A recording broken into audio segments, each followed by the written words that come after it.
Let's see. No.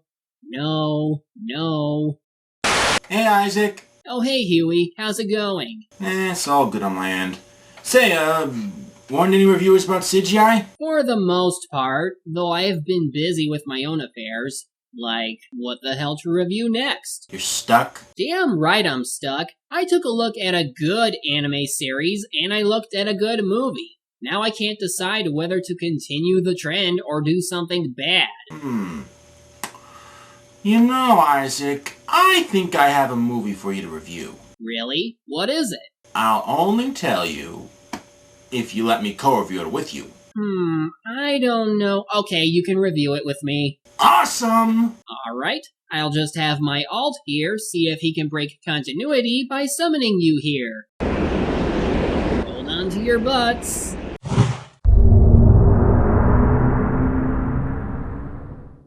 Whoa! So this is what I look like in World of Warcraft, eh? Not bad. Now can you tell me what movie you have? Sure, after the opening theme.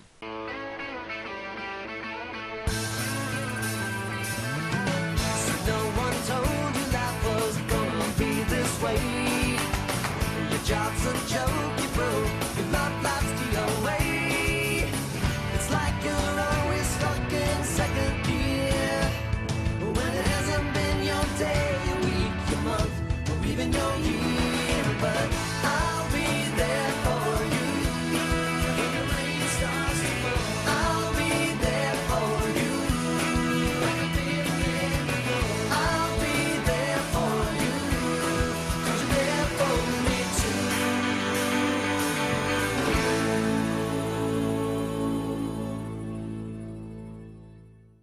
Hello, I'm Isaac the Media Hunter, and here with me is fellow reviewer Huey Toonmore. Hey everyone, I'm Huey Toonmore of Huey's Anime Movie Reviews, the show where I review anime films from old Yeah, to... we know. Hand-drawn, computer-generated, yada yada yada. What's the movie we're reviewing? Glad you asked.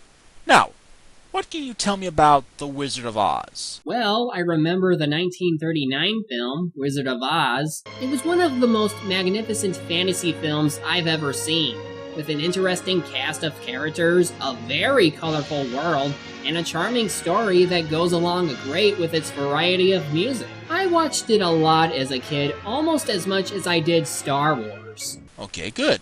Now, what can you tell me about Tom and Jerry? Well, Tom and Jerry, I think, needs no introduction. It's a classic example of mid-1900s animation and humor. I used to watch them all the time, and their antics and constant beatings on each other were very humorous. Well then, do I have the movie for you. Tom and Jerry and The Wizard of Oz. Are we talking parody style then? Is this like where they assume the roles of the famous characters? You'll see. Well then, what are we waiting for? Let's get reviewing. Oh, how cute. They're reusing the same introductory text from the original movie, as well as the music, and the background, and Dorothy is running like she did in the original. Wait a minute! It's the same damn thing! What's going on? I thought this was Tom and Jerry and The Wizard of Oz, not Wizard of Oz the animated version. And what is with the animation on Dorothy? It looked so rubbery. It's like I'm looking through a lava lamp or something. And who on earth runs like that, twirling about all the time like she's drunk? But seriously, what the hell? Even the dialogue is nearly identical. Annie M, just listen to what Miss Gulch did to Toto. Dorothy, please, we're trying to count. Just listen to what Miss Gulch did to Toto. Dorothy, please, we're trying to count.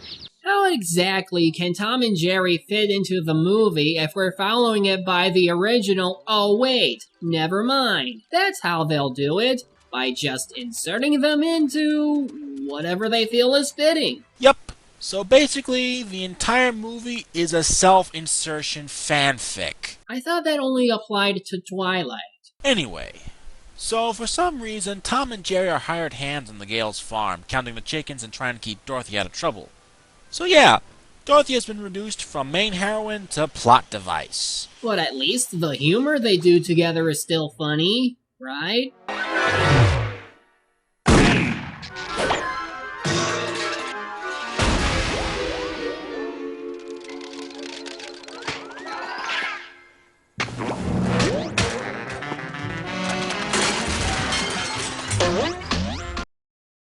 is the charm always gone in these latest movies? Because Hanna-Barbera are dead. Seriously, this isn't funny. If Tom and Jerry are supposed to be Dorothy's protectors, then why are they always attacking each other? I mean, in the old cartoons it made sense because it was the simple cat and mouse routine. But here, it's annoying! Oh no, if I know the original well, then it's song time for Dorothy. They're gonna screw it up, aren't they? Train, it's far, far away. Behind the moon, beyond the rain. Somewhere over the rainbow. It's not bad. I mean, she's no Judy Garland, but her voice is alright, and the song is like the original. I've heard of once in a lullaby. And now it's ruined. Yeah, instead of focusing on Dorothy and singing about her problems, all our attention is focused on Tom and Jerry's hilarious antics, including a scene where Tom tries to catch and eat some bluebirds. What is this? The animated King and I movie? Now this is where they really start screwing with the original. Here we have the scenes involving Miss Gulch, who takes Toto away from Dorothy because of the claim that he bit her on the leg. In the original, Toto would have escaped on his own, but here, they pretty much make it so that the only reason stuff happens is because they exist now. Yet another downgrade to another iconic character. More to come, folks!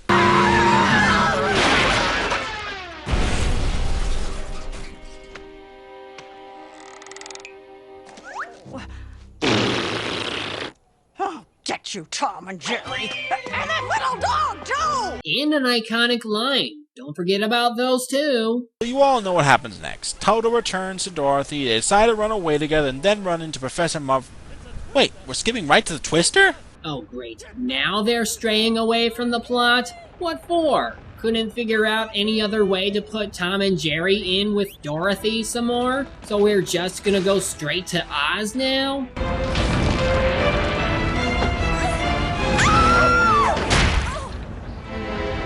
Jiminy crickets! Thanks again! Because screw letting the characters do things themselves, it's Tom and Jerry to the rescue! So then Tom and Jerry get knocked out like Dorothy in the original movie and are then sucked up by the Twister, where even more hilarious hijinks ensue.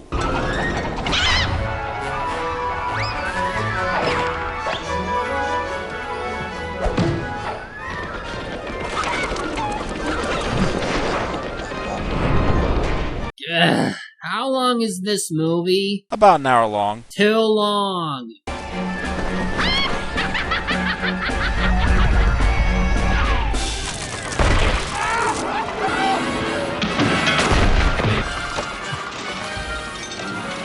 Okay, wait a minute. Why would the Gales keep a pair of skis and a bowling ball? Isn't this supposed to take place in the early 1900s? And aren't they supposed to be too poor to really go anywhere outside of Kansas? Ugh, this movie keeps pissing me off every chance it gets! So now they end up in Oz, and this is where I should mention something interesting. There's an alternate version of this movie where everything you just saw was in the standard sepia tone, like in the original, thus making this scene where they turn color make more sense. So why don't they do it here? I don't know why they'd make two versions in the first place. One's bad enough. Though if there's one thing I have to give the movie credit for, are the background paintings. I mean, just look at the detail put into the Munchkin village here. It's really like Tom and Jerry have stepped into the original movie. Though, backgrounds aside, I wish they had at least kept this classic line. I'm feeling we're not in Kansas anymore. Don't worry, folks, I'll be providing clips of the original movie all throughout this review. You won't eat me, cat! Hey, isn't that the little mouse who shows up in Tom and Jerry a lot? Yeah, it is. What's he doing here? And why does he look like a member of the Lollipop Guild? Because the movie needed someone to explain why we aren't with Dorothy anymore? Seriously, they sum up what happened with her without them being here. Even skipping over Ding Dong the Witch is Dead. So now we're deviating from the plot? Of course we are. This is Tom and Jerry's movie, remember? Who cares about that stupid little Dorothy? Note my sarcasm. Anyway, this little guy is Tuffy, a Munchkin mouse voiced by Kath Soucie, and he is by far the most annoying character in the movie. Put him up! Put him up! Hey, isn't that the Cowardly Lion's line? Put him up! Put him up! Put 'em up, put 'em up! That little... He stole his catchphrase! Trust me, he steals a lot more later on. Anyway, Tuffy tells Tom and Jerry to follow the Yellow Brick Road in order to find Dorothy and meet the wizard, but also tells them that he wishes to join them so he can wish to be taller. And of course, he sings about it. Oh, by the way, tell me if his song sounds familiar. Oh, it's sad, believe me, mister, when you're tiny as a blister without the strength to fight. Yeah, it's sad, believe me, missy, when you're born to be a sissy without the vim and vibe. But I could show my prowess, though I'm just a humble mouse. But I could show my prowess, be a lion, not a mouse. If I only had the height. You're kidding. He stole the Cowardly Lion's song too? Are they just gonna give him all the songs to either butcher or steal? Don't jinx it. We're off to see the wizard, the wonderful Wizard of Oz. We hear he is a wizard, the wizard, ever a whiz there was. Why must you keep taking apart my childhood, Tuffy? Actually, Kath Susie singing We're Off to See the Wizard isn't so bad. I mean, if you imagine another one of her characters singing it instead of Tuffy. True that. In fact, let's do that. Cue the footage. We're off to see the wizard, the wonderful Wizard of Oz. We hear he is a wizard, the wizard, ever a whiz there was. If ever a whiz there was, the Wizard of Oz is one because Because of the wonderful things he does. Da da da da da da. The next deviation we have is the crossroads scene, where instead of a scarecrow, we get crows, who pretty much send them the wrong way. And admittingly, this is interesting since we never did get to see what was that way. Well then, let's take a look, shall we?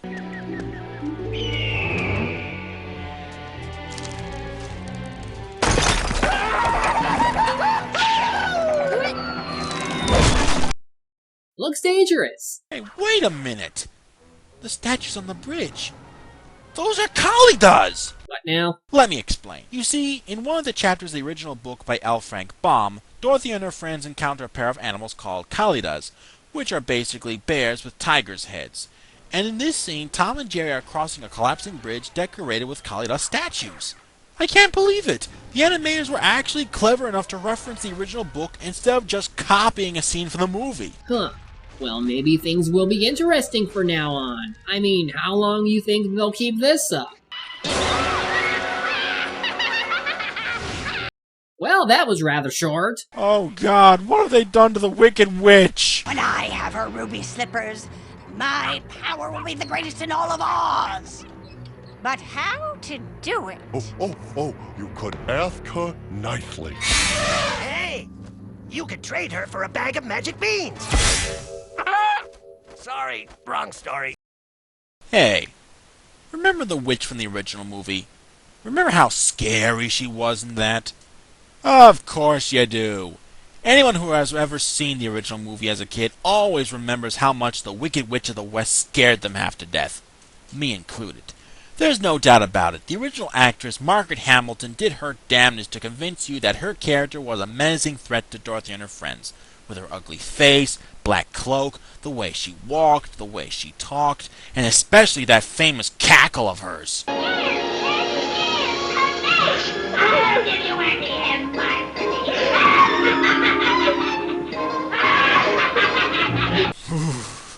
That scene still gives me the creeps. Here, she's basically Rita Repulsa from Mighty Morphin Power Rangers, complete with incompetent lackeys. And when did she ever have a magic wand in the original movie? Well, needless to say, Dorothy and friends are once again in danger and have to be saved by Tom and Jerry. But listen to this line. We're saved. Unusual weather we're having. Now that hardly makes any sense, since they were hit by a dandelion after nearly getting hit by a boulder. The original movie at least had him half asleep when he started seeing snow. Unusual weather we're having, ain't it? And to add even more insult or injury... This isn't over!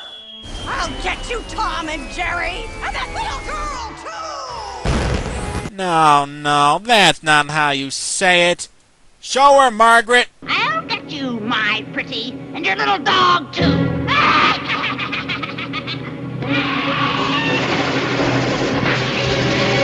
See? It's a lot more threatening, isn't it? Ah, so that's why she doesn't have a wand in the original movie. Cop out. Well, at least that's the only time that sort of thing happens, right?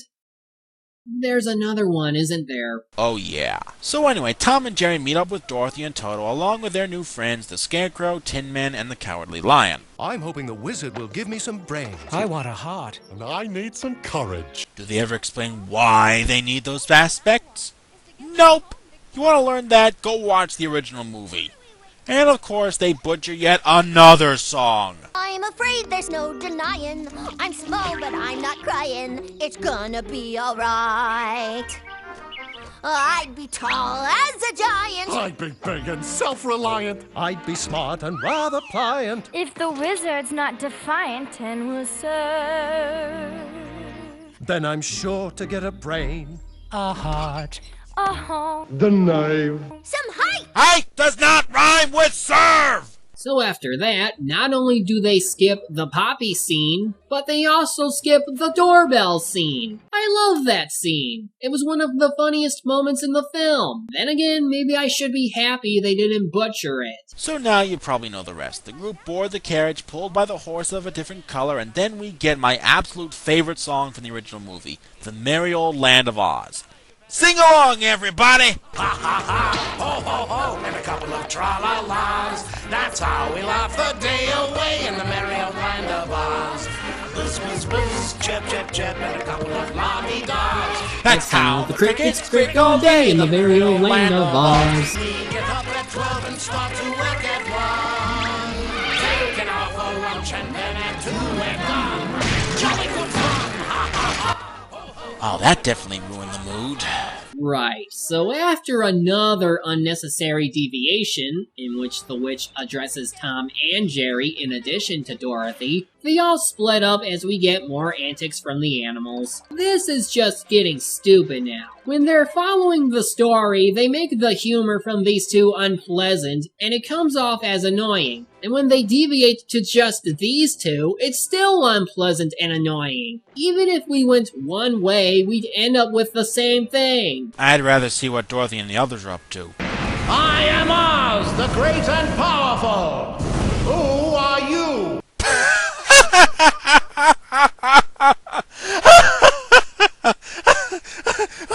I'm sorry. I really am, but hearing Sylvester's voice come out of the floating head is just hilarious. But seriously, how can you be intimidated with a voice like that?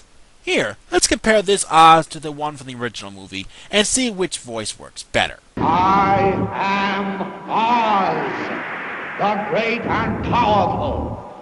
Who are you? Original wins, no question about it. Ditto. Moving right along, since they like to ignore most of Dorothy and Friends' scenes, we learn that she has to kill the witch to get her broomstick. After Tom ruins the lion's stick, seriously, why is the lion getting most of his material ruined or one-upped? They go to the haunted forest, where they then get ambushed by the flying monkeys. Another frightening scene from our childhoods, now reduced to a really bad slapstick routine. Then that scene where the witch tries to take the ruby slippers happens, and like before, Toto has to be freed in order to do anything.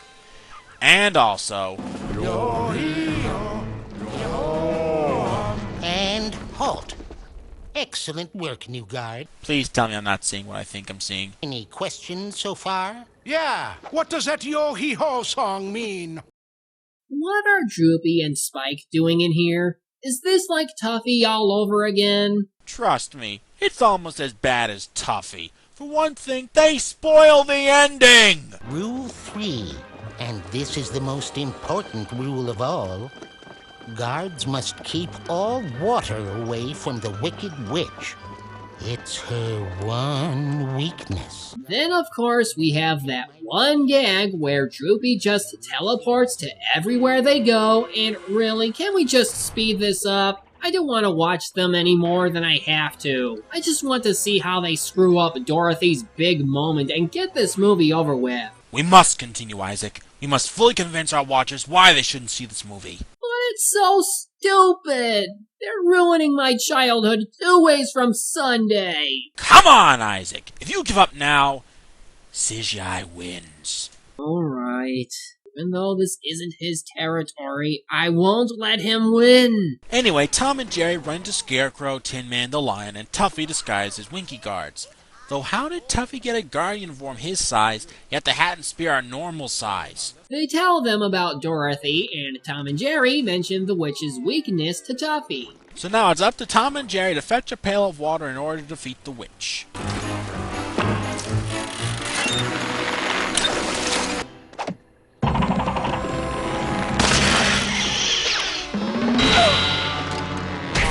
Wait, so if water melts the witch, then why does she keep a well? In fact, why does she even have a moat around her castle? Maybe the same reason from the original movie as to why she would even keep a pail of water in one of the towers. Good point. Anyway, Tuffy and the others make it to the room where Dorothy's locked up, chop the door down like in the original movie, and rescue her.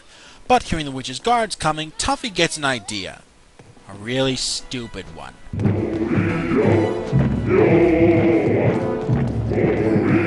Who dares disturb my cookie time? Really? It's a mouse wearing your tapestries, you idiots! How does that scare you? That's what you get for hiring your guards from Craigslist. So now Tuffy helps Tom and Jerry get water and constantly fail at it, all while the witch pursues Dorothy and friends. But guess what? For once in the film, someone other than Tom and Jerry does something to save themselves. Yes, that's how it's done. And the rest of the scene plays out pretty much like it did in the original movie. Except the part where Tom, Jerry, and Tuffy chase a tiny rain cloud. A rain cloud. A rain cloud. Just... what? A lazy one. Just like the rest of this movie. Shall we sing the padding song? This film doesn't deserve it. So the three eventually get the water from the rain cloud, place the bucket to where Dorothy conveniently finds it, and at last we get the famous melting scene from the original movie. But so we can spare you from the awful acting the witch does in this movie, we will instead play the scene from the original movie. You cursed brat! Look what you've done! I'm melting! Melting! Oh, what a world! What a world! Who would have thought a good little girl like you could destroy my beautiful wickedness? Ah, look out! Look out! I'm going! Thank God for that. So they return to Oz. It plays through almost like normal, except Tom and Jerry are the ones to reveal Oz. Why am I not surprised? They've just about taken all of Toto's dignity, so why not take some more? Diminutive friend, you force me into a cataclysmic decision. The only way to get Dorothy back home to Kansas is for me to take her there myself. Oh, will you? Could you? I will indeed. But first, I'll fulfill my promises to each of you. Tuffy too? He was going to ask you to make him big. Yes, Tuffy too. Screw you, Tuffy! And of course, how does he fulfill Tuffy's wish? By giving him stilts. Yeah, just stilts. What a chip! At least the gifts the Scarecrow, Tin Man, and Cowardly Lion received symbolize that they had what they wanted all along. With Tuffy, he's still the annoying little turd from the beginning of the movie, only now he just gets a pair of friggin' stilts! Of course, Dorothy ends up not going home. Not because of Toto, but because Tom is an idiot. And in the only scene in the movie that Glinda gets to speak, now looking like she could be Dorothy's twin sister, as she tells them the classic but now butchered lines, Now those ruby slippers will take you home in 2 seconds. Tom and Jerry? And Toto too? Tom and Jerry and Toto too. At least Glinda hasn't changed. She's still the lying, two-faced bitch she was in the original movie. She wouldn't have believed me indeed. Anyway, she tells Dorothy to tap her heels 3 times and to say the famous words, "There's no place like home," and... But what? Why are Tom and Jerry doing it too? They're not even wearing the ruby slippers. Now they're all home, and wait. Tuffy, Droopy, and Oz had their Kansas forms all along? Where were they then? Especially the first two. Let's just end this review before we get even more pissed off. So how does it all end? Not by Dorothy saying her famous last words, though it happens anyway, but with the only characters that seem to matter. Oh, thank God it's finally over. Huey, why did this movie exist? Why did something this awful needed to exist, and how did it manage to destroy 2 parts of my childhood within the span of an hour? 2 reasons. 1, Time Warner owned the rights to both The Wizard of Oz and the Tom and Jerry cartoons. 2, they just wanted to cash in on 2 of the greatest pieces of nostalgia from our childhoods by sloppily splicing them together. And in my opinion, it both failed and kind of succeeded. What? Yes, there is no reason this movie should have been made, and it is indeed painful to watch. The animation is more rubbery than that Tom Sawyer movie you reviewed. The voice acting ranges from good to stiff to annoying. And above all, none of the jokes and gags provided by Tom and Jerry are funny. That is the worst offense 2 of the greatest comedic duos in history can commit. And to even put that kind of humor in a movie like The Wizard of Oz, one of the greatest movies of all time, is an even worse offense. So, where do you think it succeeded? Well, as I stated during the review, the animators did do a fantastic job recreating backgrounds from the original movie. The Munchkin Village, the Emerald City, the Witch's Castle. It's as if the Oz from our childhoods had come back after so many years, but with a fresh coat of paint. Greg Delisle, who voices Dorothy in the film, actually doesn't do that bad of a job imitating Judy Garland's original performance, even if it isn't exactly perfect. And even though it's painful for me to watch this movie, it still brought back a lot of nostalgic memories from my childhood and made me want to watch the original movie again. Finally, even though the songs during the movie have been butchered, we at least get to hear the non-butchered versions of the Scarecrow, Tin Man, and Cowardly Lion songs during the end credits, sung by the film's voice actors.